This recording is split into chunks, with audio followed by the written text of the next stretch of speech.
Véritable success story de la radio Espace Guinée, les grandes gueules, détentrices des meilleurs scores radio en Guinée, de la meilleure émission talk show, a donné le créneau horaire du départ au bureau et du retour à la maison, récoltant depuis des années consécutives le titre d'émission la plus écoutée en Guinée, toutes catégories confondues.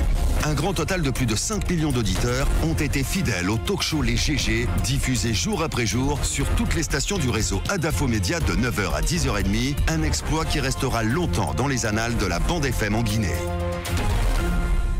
Merci de nous rejoindre dans la deuxième partie de cette émission. Encore 45 minutes carrément passées ensemble et on a obtenu donc cette rallonge des temps avec notre direction, avec la direction d'antenne de d'Adafo Média. Et donc merci à notre grand boss. La nouvelle CENI guinéenne qui prend forme dans un décret pris hier et diffusé sur les médias d'État. Le président de la République a nommé 10 commissaires sur les 17 que doit compter cette CENI.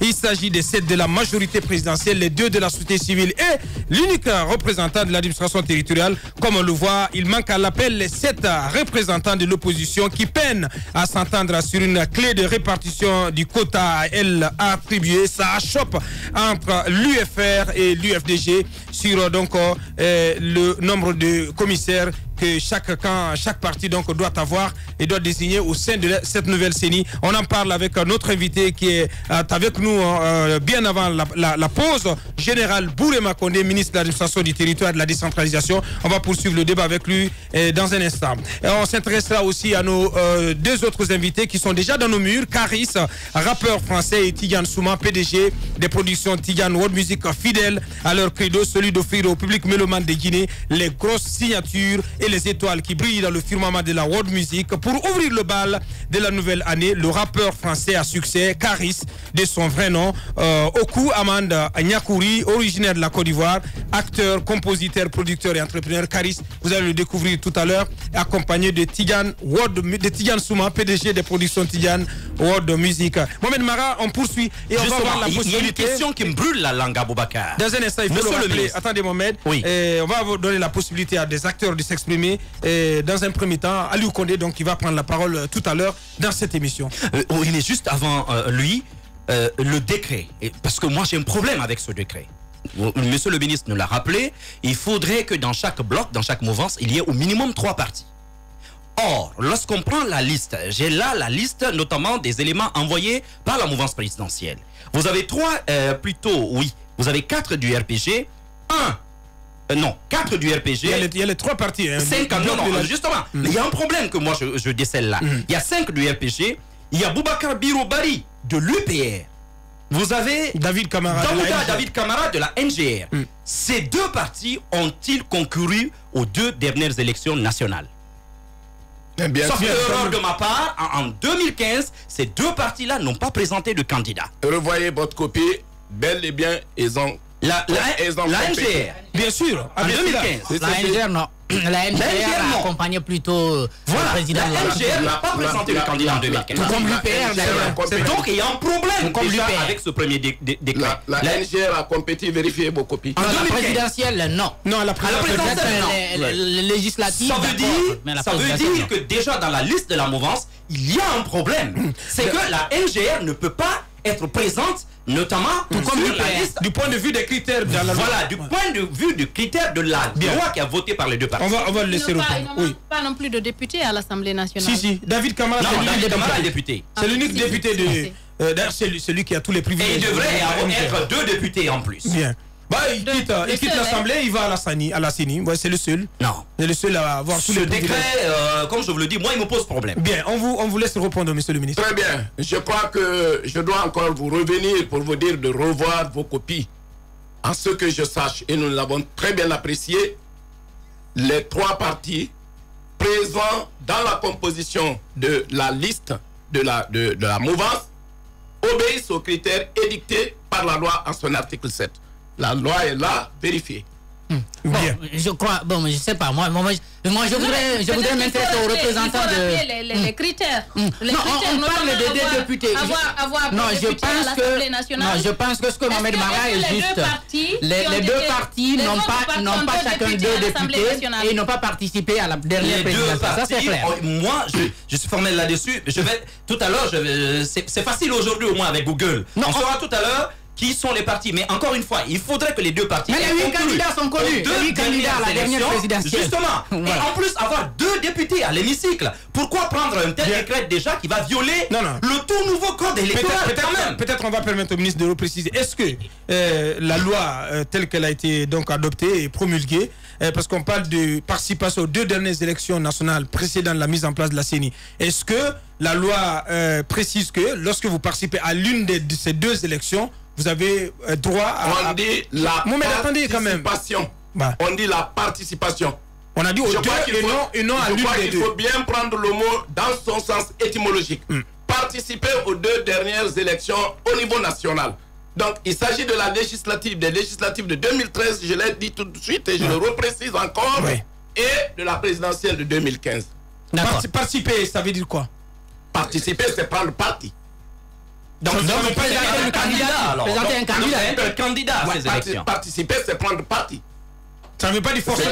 Même si on n'est pas candidat. Ce qui veut dire que même si on n'est pas candidat, si vous participez dans un bloc, vous y avez participé. Mais bien sûr. D'accord, si c'est le cas. Alors, moi j'ai une autre observation. C'est par rapport à la société civile. Je sais que ça n'a pas provoqué de colère. Il n'y a pas eu de débat. Alors, le cas Québec qui reste, et il y a un autre qui arrive. J'ai envie de comprendre qui dépose la liste au nom de la société civile. Parce que ce qui se trame, ce qu'on a appris, c'est qu'il y aurait un deal entre Dansa Kourma et Québec, et pour que donc Dansa permette donc que Québec reste à son poste au niveau de... Et apparemment tout est fait pour que Québec reste à la tête de la CENI.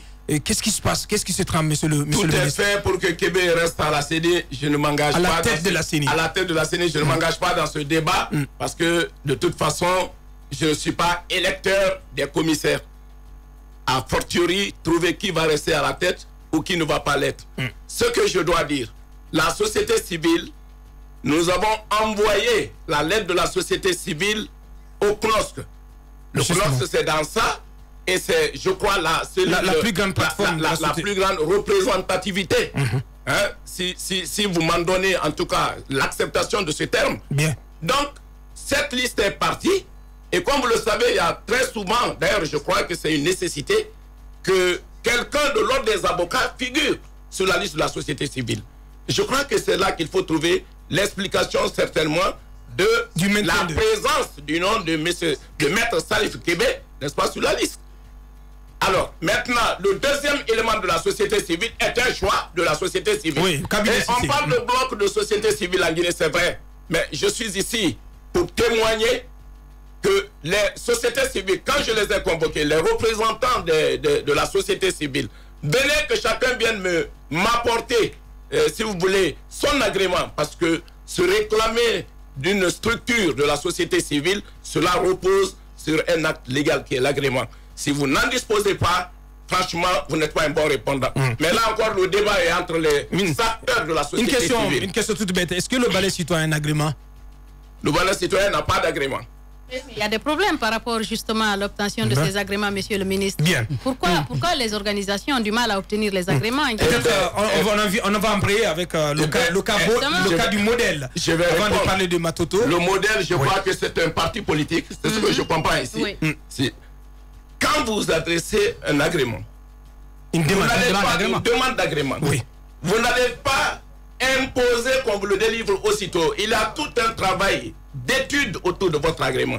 Il y a la Direction nationale des affaires politiques en Guinée qui étudie la demande que vous avez formulée pour voir si vous êtes un bon demandeur d'agrément, si vous répondez, pour qu'on vous la donne.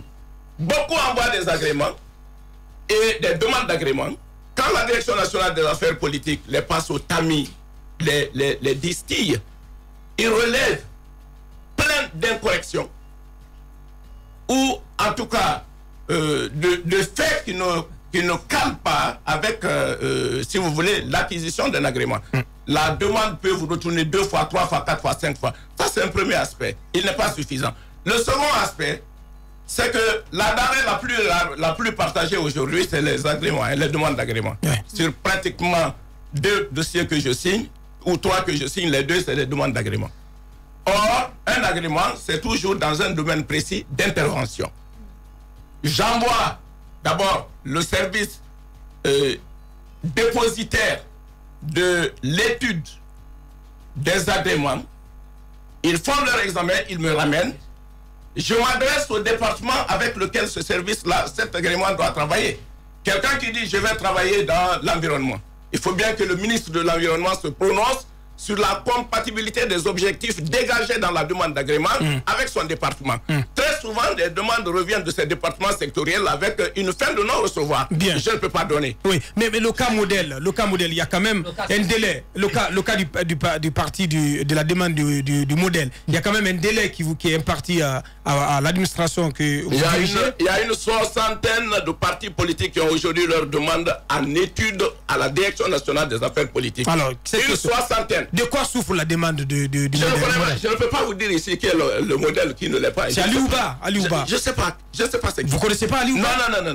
Normalement, quand même. le ministère de l'administration devrait disposer. Mais je dis, je ne le connais pas. Vous pouvez pas forcer à le connaître. Bien. C'est important d'évoluer. Notre invité, monsieur. Oui, on va appeler. Normalement, le délai d'étude du dossier, monsieur le ministre, c'est pas 3 mois? 3 mois, mais si au bout des 3 mois, votre demande n'a pas reçu l'agrément, donc notre accord, naturellement, vous êtes envoyé à mieux vous pourvoir, à mieux vous argumenter. Le parti aucune demande n'a été rejetée chez nous. Nous mettons toujours instance, c'est-à-dire nous sommes en train d'étudier votre demande. Oui, mais justement, si au bout des 3 mois, vous n'informez pas, vous n'écrivez pas, vous restez silencieux. Au bout des 3 mois, oui, c'est comme au bout des 3 mois, le demandeur d'agrément est libre de venir dire, monsieur, je n'ai pas reçu mon agrément, ça fait 3 mois. Nous allons lui dire, nous n'avons pas fini, ou alors revenez plus tard. Mais normalement, vous devriez faire un retour, tout comme c'est votre devoir de répondre parce qu'on vous a écrit. On vous a adressé une demande et c'est de votre responsabilité, de votre devoir aussi de réagir, de répondre à l'intéressé, monsieur le ministre. Je crois, moi, quand je suis intéressé par un sujet, ça ne me fatigue pas de venir chaque fois à la charge pour savoir la suite donnée à mon doigt, mais demander qui est revenu, qui n'est pas revenu. Non, mais administrativement, normalement, quand on écrit à une autorité, on doit avoir un retour, monsieur le ministre. Madame, j'ai 3 000, 4 000, 5 000 demandes d'agrément. Alors, ce n'est pas une machine qui les traite. C'est des cerveaux humains. Le modèle, il faut le rappeler, entend saisir la Cour suprême pour trancher dans cette affaire. Bien. Avant de, donc, on va continuer tout à l'heure notre émission. Monsieur Alou Condé, donc, qui a demandé à intervenir. Donc, s'il est à l'écoute, qu'il veuille bien décrocher. On va évoluer dans cette interview. C'est important d'évoluer avec le cas Matoto. Je sais que beaucoup sont à l'écoute et veulent savoir c'est quoi finalement l'issue de Matoto. Beaucoup aujourd'hui vous prennent pour responsable de la non-élection du candidat de Matoto. On estime que vous êtes immixé dans cette affaire en annulant carrément les élections. Dites-nous, est-ce que vous avez le pouvoir d'annuler ou de faire arrêter les élections lorsqu'elles sont entachées d'irrégularité ou de... Je crois que c'est un mauvais procès qu'on me fait, mais j'assume, je suis le ministre de l'administration du territoire et de la décentralisation. Je suis celui-là qui est en partenariat avec la CENI pour ce qui est des élections en Guinée, mais pour ce qui est de la mise en place des exécutifs au niveau des communes, vous n'avez jamais vu que je le fais ou je le partage avec un département ou avec une structure. C'est l'administration du territoire. On ne voit que le cas Matoto. Mais combien de cas similaires sont en Guinée? Et pourquoi personne n'en parle? Parce qu'on est à Matoto? Est-ce que vous savez que pour la mise en place des maires ou des exécutifs, il y a eu des morts d'hommes? Il y a eu des casses d'infrastructures à travers le pays. Commando est là, Bafel est là, et que sais-je encore. Alors, mais on n'en finit pas. Pour répondre à votre question, quand vous me dites on pense que c'est vous qui en êtes responsable, j'ai été très clair. Ce sera à redire tout de suite, je vais le redire. Quand une élection communale n'est pas allée à son bout, que des casses d'urnes soient intervenues, que des déchirures de papier soient intervenues, d'actes électoraux, c'est mon devoir d'arrêter cette élection et de la reprendre. On vous prend en gros, monsieur le ministre. Dans votre déclaration sur l'appel, vous avez rappelé qu'il y avait un truc avec qui c'était introduit. J'ai dit des trucs. J'ai dit des gens dans les images qu'on a suivies. Il n'y a pas d'identité contrôlée. Celui qui a agi s'appelle Moussa Keïta. Moussa Keïta qui est sur la liste arc-en-ciel. Sur la liste même du RPG. Il est connu de tous, monsieur le ministre. Non, il est connu de vous. Non, il est connu de vous. Quand vous dites la généralisation abusive est un abus.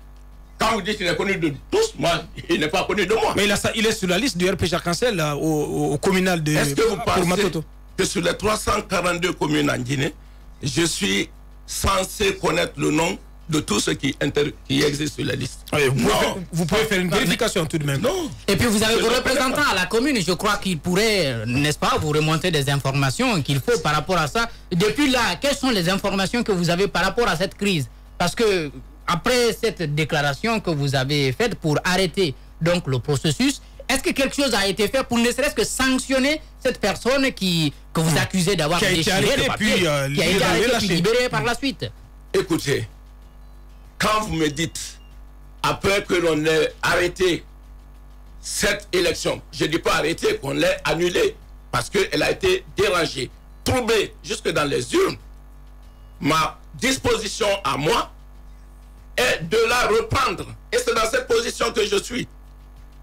Quitte, et je l'ai dit, les services de sécurité ce jour-là qui étaient là auraient mis la main sur quelqu'un pour dire voilà, c'est celui-là qui a fait ceci, parce que quand même un processus électoral est toujours, je le répète très bien, toujours sécurisé.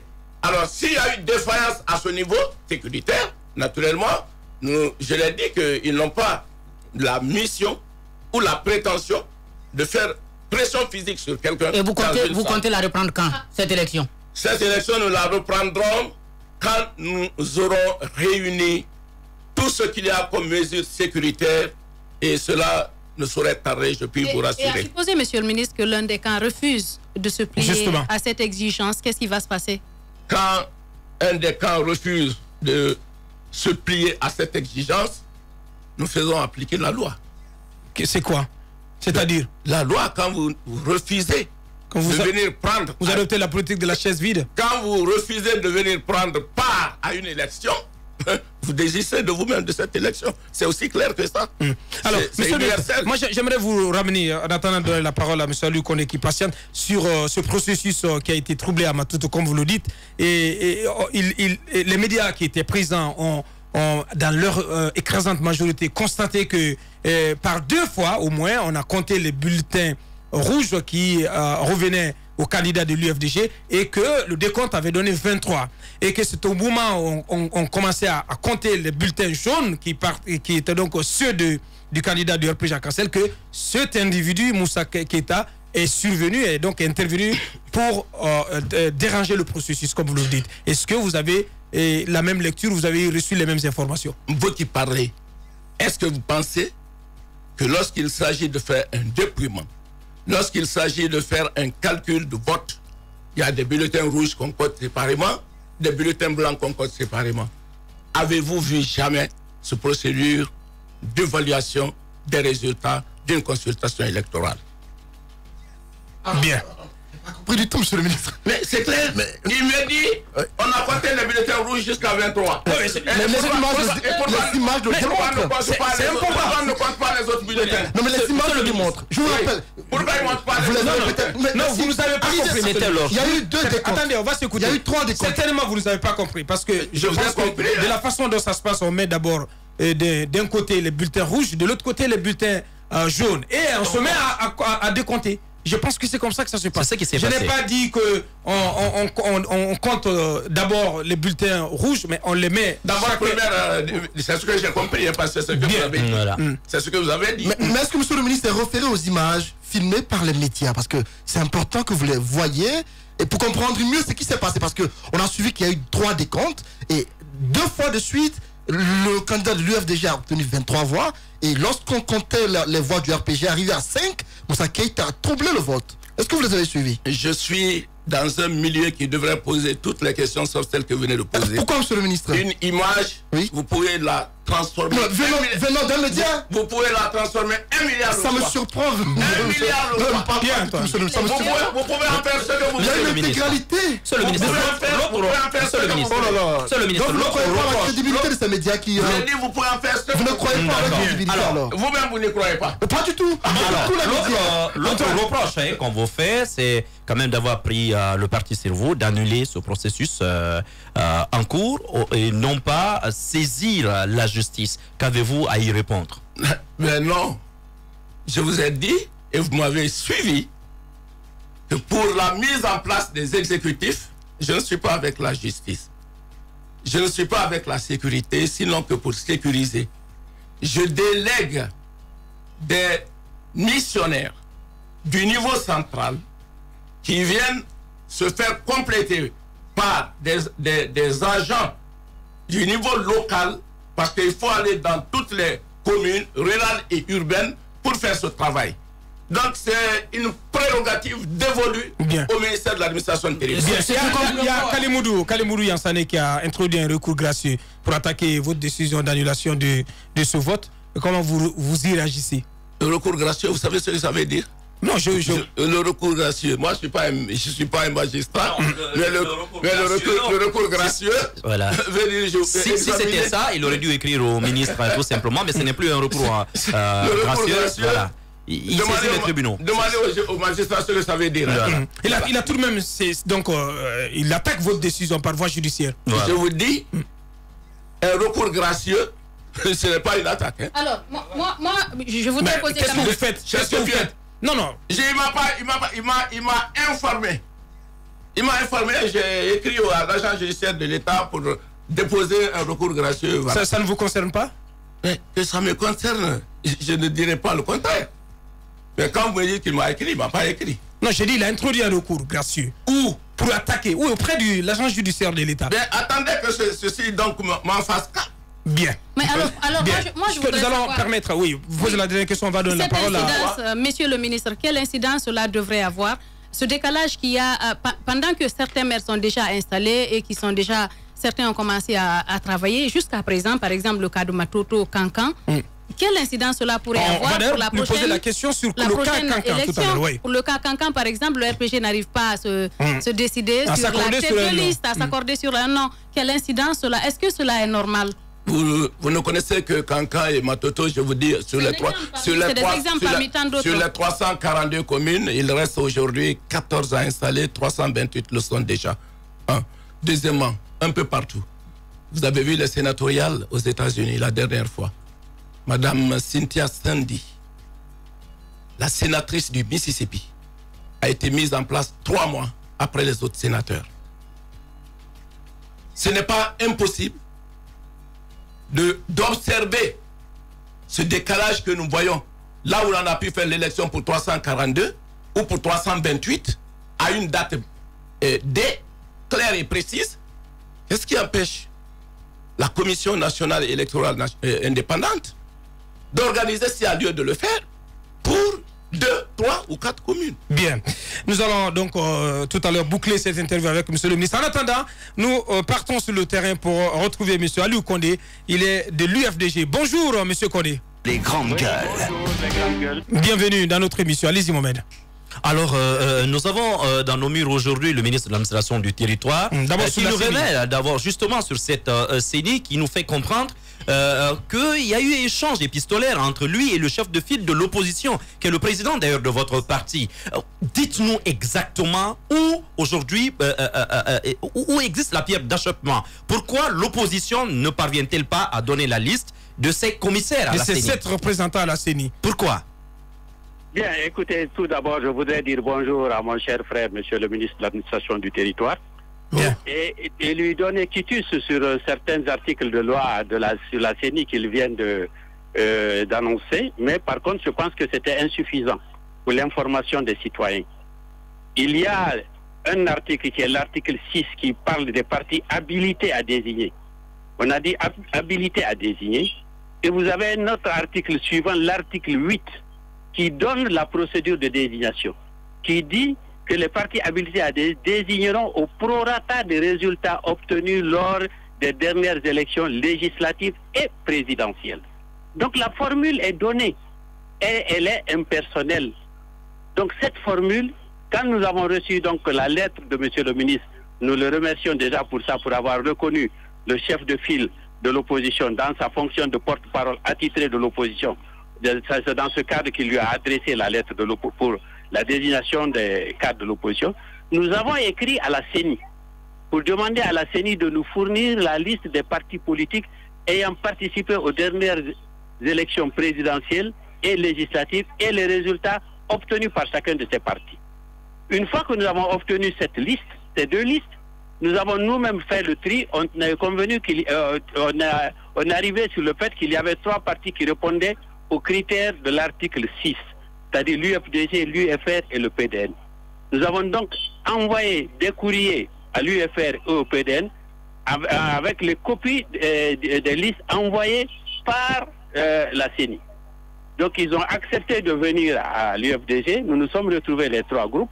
Et la première question que nous avons posée, puisque vous avez reçu les copies de la CENI, est-ce que vous convenez, vous arrivez à la même conclusion que nous, que les 3 partis intéressés sont les 3 là? Ils ont dit oui. Parce que si vous regardez les partis ayant participé aux 2 élections chez nous, au niveau de l'opposition, il y avait 5 partis politiques. Les 3 que je viens d'annoncer, plus l'UGDD et le groupe. Mais malheureusement, ils n'ont pas rempli le deuxième critère qui était les 2 députés. Maintenant, nous sommes passés au deuxième critère, c'est-à-dire la désignation, l'application de l'article 8. Donc l'UFR a pris la parole en premier lieu pour dire, écoutez, nous ne voulons pas de calcul, on ne rentre pas dans le calcul, on va faire quelque chose de rationnel. Nous pensons que c'est rationnel, que l'UFDG est 4, que l'UFR est 2 et que le PDN est 1. On a passé la parole au PDN. Le PDN dit oui, c'est vrai, nous vous avons 1, mais nous souhaiterions obtenir 2. On m'a passé la parole, j'ai pris la parole, j'ai dit écoutez, nous allons d'abord appliquer la loi. Nous ne pouvons pas faire des quotas a priori. C'est pas d'abord, on n'est pas à une phase de négociation des quotas. Nous devons d'abord établir les quotas fixés par la loi. Alors l'UFR répond, elle ne rentre pas dans ce jeu, elle ne regarde pas les résultats, elle ne se préoccupe pas des résultats. Elle, pour elle, elle a 2 et puis basta. Alors, pour ne pas arriver à une crise, nous avons suspendu la séance pour demander que chacun se retourne auprès de son entité pour prendre, si vous voulez, langue avec sa direction pour voir qu'est-ce qu'il faut faire. Nous avons dit donc que nous nous retrouvons l'après-midi. Pour ne pas perdre du temps, nous avons fait les calculs. Et nous avons adressé cette feuille de calcul et au PDN et à l'UFR. Le lendemain matin, nous avons appelé l'UFR pour leur demander s'ils ont reçu le courrier. Ils ont dit oui. J'ai dit où ils en sont. Le chef de cabinet me dit qu'il n'a pas encore vu le président du groupe parlementaire DIN et qu'il l'attend. J'ai dit ok, donc nous sommes à votre attente. N'oubliez pas que le ministre attend la réponse de l'opposition. Nous avons demandé au PDN, le PDN dit ok, il n'y a pas de souci, nous sommes d'accord avec les calculs qui ont été faits, c'est les résultats réels, nous souscrivons, nous désignons notre candidat et nous vous déposons le dossier de votre candidat. Donc nous avons attendu toute l'après-midi, c'est vers 17h30 que nous avons reçu le courrier de l'UFR qui nous dit écoutez, nous avons déjà désigné nos gens et nous avons envoyé notre courrier acquis de droit. Alors, sur la base des calculs qui ont été faits, nous avons donc dressé les calculs donnés 5 pour l'UFDG, 1 pour l'UFR et 1 pour le PDN. 1 pour le PDN parce que la loi dit qu'il faut au minimum 3 partis. Donc à partir du moment où le PDN prend 1, donc le quota et les ratios sont indiqués. Les calculs donnent 5 et quelques pour l'UFDG et 1 et quelques pour le, comment dirais-je, si vous voulez l'UFR. Donc il n'y a pas de discussion par rapport à cela. Donc nous avons fait notre courrier que nous avons adressé à monsieur le ministre en lui donnant les quotas et en joignant la feuille de calcul. Donc si on vous comprend bien, en définitive, ce que vous demandez ce matin, c'est que le ministre prenne en compte et reconnaisse et valide cette répartition. Oui. C'est important ce que je vais dire, c'est la suite. Maintenant, le ministre nous répond qu'il a reçu la lettre de l'UFR. Ah, c'est là qu'il y a le problème. Parce que le ministre, pour nous, ne peut pas recevoir la lettre de l'UFR à partir du moment que le ministre ne s'est pas adressé à l'UFR pour lui demander de déposer les représentants de l'UFR. Et en deuxième recours, le ministre écrit cette fois-ci, Ella Seloudalé, en tant que président de l'UFDG et non en tant que chef de file, pour nous dire qu'il ne prend pas les quotas, que nous sommes en surnombre. Vous comprenez qui est en train de créer le problème? Bien. Nous pensons que le ministre, qui est l'autorité de tutelle, a des services compétents, a la loi à sa disposition, lui-même peut regarder de quoi il retourne. Au cas où ils ne peuvent pas le faire, ils peuvent demander à la CENI, qui a fait des opérations plus complexes, puisque c'est la CENI qui détermine les résultats à la proportionnelle des élections législatives sur la liste nationale. C'est le même type d'exercice qu'on était en train de faire. Il peut demander à la CENI de faire les calculs sur la base des résultats. Ensuite, où le ministre a violé la loi, à partir du moment où il nous dit que c'est l'opposition, le chef de file, qui lui a donné une liste, le ministre doit prendre en compte la liste déposée par le chef de file. Il ne peut pas prendre une autre liste qui est déposée par un autre candidat. Si un autre parti avait déposé une liste autre que l'UFR, qu'aurait fait le ministre? Bien, on a compris, on a compris vos explications, Monsieur Aliou Condé, donc de l'UFDG en direct dans cette émission. Donc on va, ces questions et ces explications qui s'adressent à vous, Monsieur le ministre, vous avez, on a 2 minutes, 3 minutes pour y répondre et pour conclure votre interview. Je remercie mon frère Aliou, l'honorable député Aliou Condé. Est-ce qu'il a le courage de dire au moins ce qu'ils ont arrêté, parce que je ne voudrais pas faire allusion à ces choses-là ici. Si l'UFR m'écrit et que je renvoie cet écrit au chef de file de l'opposition, je ne vois pas où est le mal. Sinon, j'aurais gardé, mais je ne l'ai pas fait. Par courtoisie pour les uns et les autres, je ne peux pas me permettre ceci. Mais c'est reparti chez lui. Au lieu de 7 personnes, le courrier que l'UFDG m'a envoyé, c'est une liste de 6 personnes. Qu'on ait le courage de regarder cette situation en face. Je dis, entendez-vous. Et c'est vrai qu'ils doivent s'entendre. Cette loi sur la CENI est une loi concoctée par les partis politiques. J'avais la possibilité au niveau du département de faire un projet de loi au nom du gouvernement. Mais c'est leur loi, conçue par eux, adoptée par eux, vue à la Cour constitutionnelle, réamendée par eux, promulguée par le chef de l'État. Mouvance 7, opposition 7. Rien ne me mettait mieux droit dans mes bottes que le groupe de la mouvance 7, voilà notre liste, l'opposition, voilà notre liste. Les calculs auxquels M. Condé fait allusion, prorata des partis, je crois qu'il y avait un chemin plus court que tout ça. Oui, ils savent bien le faire, entre eux, là-bas, au sein de l'opposition. Mais pourquoi cette rallonge?